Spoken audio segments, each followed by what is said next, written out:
محمد عامر کے اچانک ریٹائرمنٹ لینے کا اعلان سن کر وزیر اعظم عمران خان برہم ہو گئے ہیں اور وزیر اعظم عمران خان کو غصہ بھی آ گیا ہے۔ دوستو، وزیر اعظم عمران خان نے مصباح الحق کو اپنے آفس بلا لیا ہے اسلام آباد میں۔ اس کے علاوہ محمد عامر کو بھی اسلام آباد میں بلا لیا ہے۔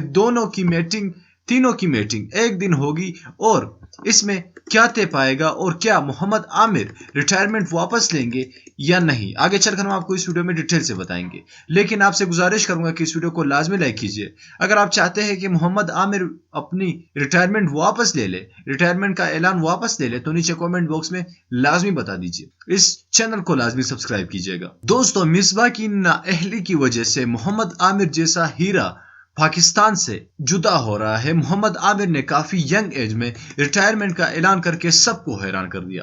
محمد عامر جو کہ اپنے کریئر کے ٹاپ پہ تھا، انہوں نے ریٹائرمنٹ کا اعلان کیا ہے۔ ان کی ریٹائرمنٹ کی سب سے بڑی وجہ مصباح الحق ہے۔ تو وزیر اعظم عمران خان بھی ہر خبر پر نظر رکھتے ہیں کرکٹ کے حوالے سے، تو ان کو معلوم ہے کہ محمد عامر کس وجہ سے ریٹائرمنٹ کا اعلان کر رہے ہیں، تو انہوں نے مصباح الحق کو وزیر اعظم ہاؤس بلا لیا ہے اور ساتھ میں محمد عامر کو بھی بلا لیا ہے۔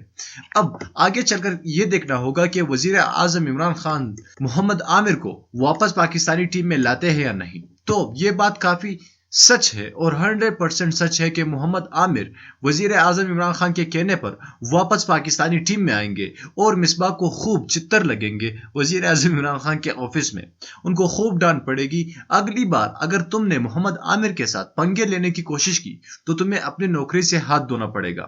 یہ وزیر اعظم عمران خان کا دو ٹوک موقف ہوگا مصباح الحق کے لیے۔ تو دوستو، آپ کی کیا رائے ہے؟ کیا محمد عامر پاکستانی ٹیم کے لائق ہے یا نہیں؟ آپ ہمیں کامنٹ کر کے نیچے بتائیے۔ اس ویڈیو کو لازمی لائک کیجیے گا، ہمارے اس چینل کو سبسکرائب کیجیے اور ساتھ ہی اس بیل آئیکن پر بھی کلک کیجیے گا۔ میں ملنا چاہوں گا آپ سے اگلی ویڈیو میں، تب تک کے لیے اجازت دیجیے۔ اللہ حافظ۔